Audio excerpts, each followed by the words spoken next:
Hello my friends, welcome to मैनूर education. So आज की इस पर्टिकुलर वीडियो में हम बात करेंगे Maharashtra CET 2026 with respect to your program BBA, BMS, BCA, BBM और BHM CET.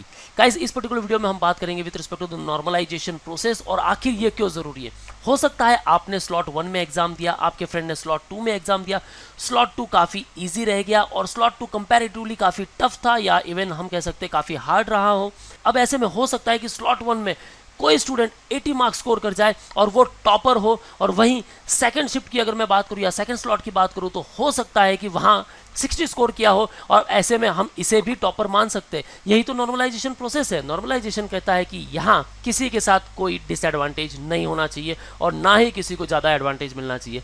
Guys, difficulty level भी मैटर करती है, क्योंकि हो सकता है आपका पेपर ईजी हुआ, किसी और का टफ हुआ, क्वेश्चन चेंज होते हैं। ऐसे में नॉर्मलाइजेशन बहुत जरूरी है। थर्ड, नंबर ऑफ कैंडिडेट्स भी डिपेंड करते हैं, क्योंकि अलग अलग स्लॉट में नंबर ऑफ कैंडिडेट्स भी अलग होते हैं। सो ऐसे में एक प्रॉपर स्कोर आउट किया जाए, क्योंकि स्टूडेंट ने यहाँ काफी मेहनत की है। सो गाइस, इस वीडियो को एंड तक जरूर देखना। हम नॉर्मलाइजेशन प्रोसेस के बारे में इन डिटेल बात करेंगे एंड इन केस अगर आपको तकलीफ हो रही है how to shortlist the BBA और बीएमएस कॉलेजेस और even with respect to all the undergraduates program, किस तरह से आपको अपनी प्रोफाइल बनानी चाहिए, इवन किस पर्टिकुलर स्पेशलाइजेशन में आपको जाना चाहिए जहां आपका करियर सेट हो, and even the ROI colleges. क्योंकि गाइस देखो, टीयर 1 और टीयर 2 की जो कॉलेजेस रहेगी वही आपको best placements and even best facilities provide करेगी। अब ऐसे में वो कौन सी कॉलेजेस है जिन्हें हमें टारगेट करना चाहिए। सो कॉल ऑन 8087888679 और you can fill out the Google form given in the description, ताकि हमारे एक्सपर्ट्स आपको सही राह दिखा सके। अब गाइस, नॉर्मलाइजेशन को लेकर पीडीएफ तो आउट हो चुकी है। नॉर्मलाइजेशन की जरूरत भी क्यों है, क्योंकि हम कैप राउंड में भी पार्टिसिपेट कर रहे हैं और कैप राउंड में हमारे परसेंटाइल यूज होने वाले हैं rather than our raw score. अब हमारा रॉ स्कोर यानी कि 100 में से मुझे कितने मार्क्स मिले हैं ये तो मुझे पता नहीं, ठीक है। मुझे मिला है सीधा परसेंटाइल और परसेंटाइल के बेस पे मुझे सारे कॉलेजेस मिलेंगे।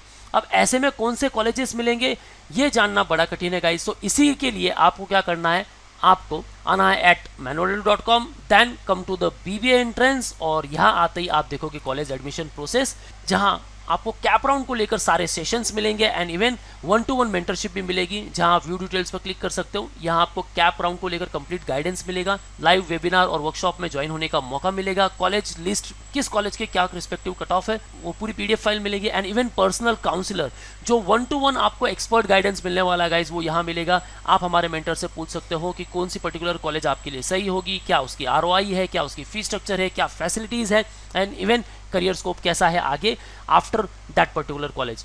आपको टोटल कॉलेज शॉर्टलिस्टिंग सपोर्ट मिलेगा। स्कोर के बेस पे आपको अपनी प्रोफाइल किस तरह से बनानी है, किस तरह से आपको सारे कॉलेजेस के प्रेफरेंस देने हैं, इवन कौन कौन से डॉक्यूमेंट्स रिक्वायर्ड होंगे, ऑप्शन फॉर्म की क्या स्ट्रैटेजी होनी चाहिए ताकि आपके एडमिशन के चांसेस बढ़े।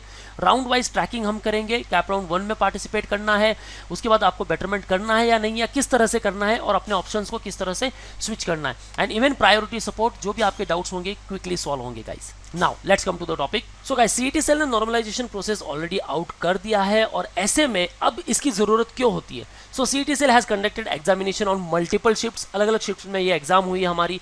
महाराष्ट्र, बीएचएम सिटी, बीसीए हो, बीबीए, बीएमएस या बीबीएम सीईटी, राइट। अब नॉर्मलाइजेशन की मेथड क्यों जरूरी है, क्योंकि एक प्रॉपर इक्विवेलेंस को मेंटेन किया जाए, क्योंकि क्वेश्चन पेपर में अलग अलग डिफिकल्टी लेवल हमें देखने को मिली है।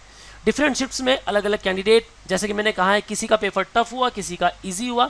सो ये प्रोसेस क्या करता है, कैंडिडेट के स्कोर्स को लेकर एक प्रॉपर शीट तैयार करता है जिसके थ्रू परसेंटाइल दिए जाते हैं। सो परसेंटाइल स्कोर क्या होता है, फर्स्ट ऑफ ऑल ये देख लो guys. Percentile scores are based on relative performance of all those who appear for the examination. आप एग्जाम के लिए गए हो, अब आपका एक प्रॉपर स्कोर होना चाहिए आपके पास। Basically the marks obtained are transformed into scale ranging from 100 to 0। अब आपने दिया है स्लॉट 1 और स्लॉट 1 का पेपर काफ़ी इजी रहा, 100 मार्क्स का हमारा पेपर है, राइट। और यहाँ स्लॉट 1 में किसी ने 90 स्कोर कर दिया। अब बात करते हैं स्लॉट 2 को लेकर, फिर बात करते हैं स्लॉट 3 को लेकर। सो स्लॉट 2 में किसी ने स्कोर कर लिया 95, राइट, और स्लॉट 3 में किसी ने स्कोर कर लिया 85। अब ऐसे में गाइज देखो, जिसने 90 स्कोर किया है, जिसने 95 किया है और जिसने 85 किया है, इन तीनों ने अपने अपने रिस्पेक्टिव स्लॉट में टॉप पोजीशन हासिल की है। सो ऐसे में इनको मिलने वाला है 100 परसेंटाइल। अब इनके बाद जितने भी कैंडिडेट इनसे पीछे हैं वो परसेंटाइल मेंशन होता है। कैसे, मैं आपको बताता हूं। सो फर्स्ट ऑफ ऑल इसकी डेफिनेशन देख लो। The percentile score indicates the percentage of candidates that have scored equal to और below that particular percentile in that examination. इसका मतलब 100 into number of candidates appeared in the session with raw score less than candidate score and total number of candidates in the session. अब इसे मैं एक example के तौर पे आपको समझाता हूं। अब समझ लो कि आपके स्लॉट में टोटल 10,000 कैंडिडेट थे जिन्होंने बीबीए का एग्जाम दिया, राइट। और जो आपका स्कोर आया है वो आपका स्कोर है 85। अब जो आपसे पीछे जितने भी कैंडिडेट है, मतलब नंबर ऑफ कैंडिडेट्स जिन्होंने इक्वल स्कोर किया है, यानी 85 किया है या 85 से कम किया है कैंडिडेट, वो स्कोर 85 और लेस। सो ऐसे जो कैंडिडेट है वो है 9,500 कैंडिडेट, यानी 10,000 में से 9,500 कैंडिडेट है जो आपसे पीछे है, 85 से कम स्कोर उन्होंने किया है। सो ऐसे में जो आपका टोटल परसेंटाइल किस तरह से होता है, देखो guys, total percentile is equal to 100 into यहाँ आ जाएगा आपका 9,500 और यहाँ आ जाएगा 10,000, ठीक है। सो अब देख लो, कैलकुलेट कर लो आप, आपका जो परसेंटाइल होगा वो होगा 95 परसेंटाइल। अब ये 95 परसेंटाइल है, ये परसेंटेज नहीं है गाइस। 95 परसेंटाइल मतलब 95% जो कैंडिडेट है वो या तो 85 स्कोर किए हैं या फिर उससे कम स्कोर किए गए, आपसे पीछे है और आप उनसे आगे हो, ठीक है। सो इसी को एग्जांपल के जरिए यहाँ समझाया अलग अलग स्लॉट्स को लेकर, ठीक है। यहाँ देखो गाइस, डे 1 बैच 1, फिर डे 1 बैच 2 और डे 1 बैच 3, यहाँ एक ही दिन में अलग अलग सेशन में अलग अलग शिफ्ट्स में एग्जाम हुए, राइट। अब यहाँ दिखाया गया कि टोटल जो कैंडिडेट है 2399 और हाईएस्ट इन्होंने स्कोर किया 144। हालांकि हमारे सीटी एग्जाम में इतना है ही नहीं, हमारे सीटी एग्जाम तो आउट ऑफ 100 है, लेकिन आप मान के चलो अब ये लोवेस्ट है 1, ठीक है। एक ने स्कोर किया 147, एक ने किया 0, एक ने किया 49, एक ने किया 0। अब यहाँ स्क्रॉल डाउन कर लो, यहाँ चेक करो, देखो गाइस, यहाँ चेक करो, जिन्होंने भी हाईएस्ट स्कोर अचीव किया है उन सबको मिला है 100 परसेंटाइल। तो चलो मैं आपको स्कोर ही बता देता हूँ। चलो मैंने जैसे बताया, यहाँ किसी को 90 मिला है, किसी को 95 मिला है, किसी को 85 मिला है।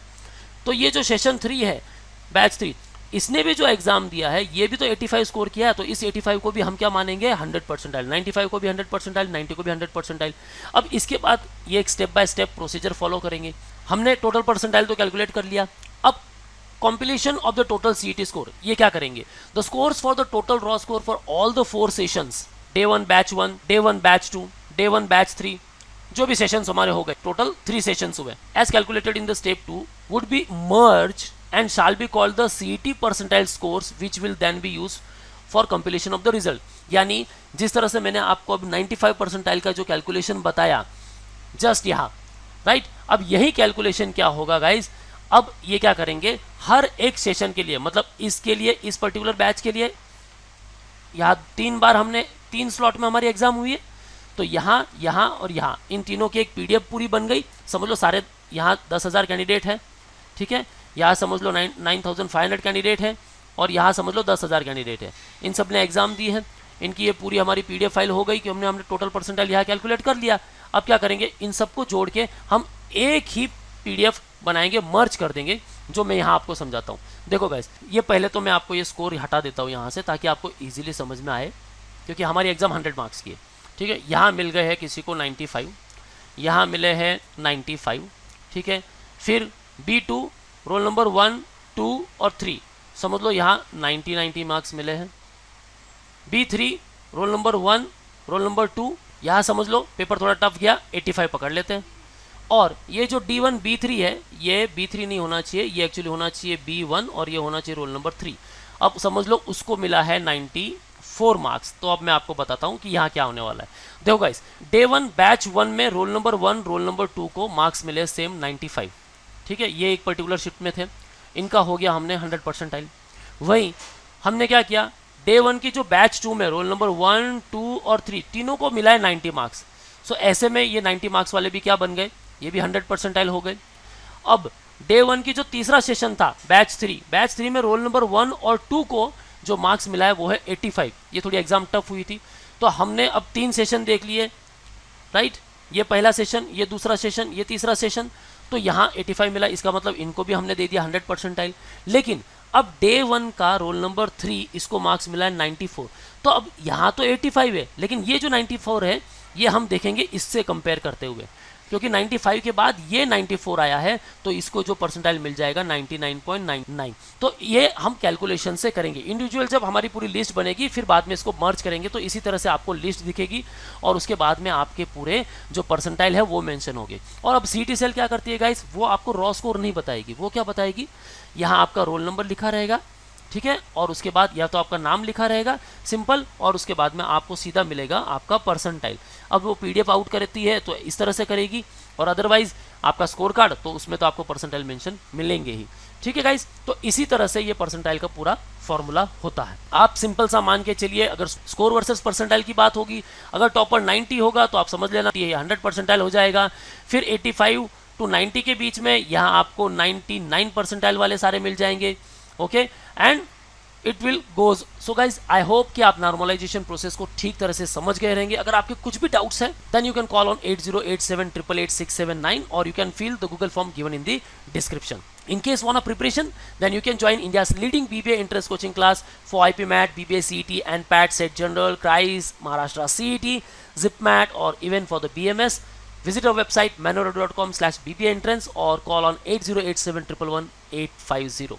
Learn from 99 percentile and exam toppers. And for all the exam updates and notification, follow our social media handles such as the YouTube, Facebook, Insta, and Telegram. That's all, guys. All the best for your career. See you in the next video.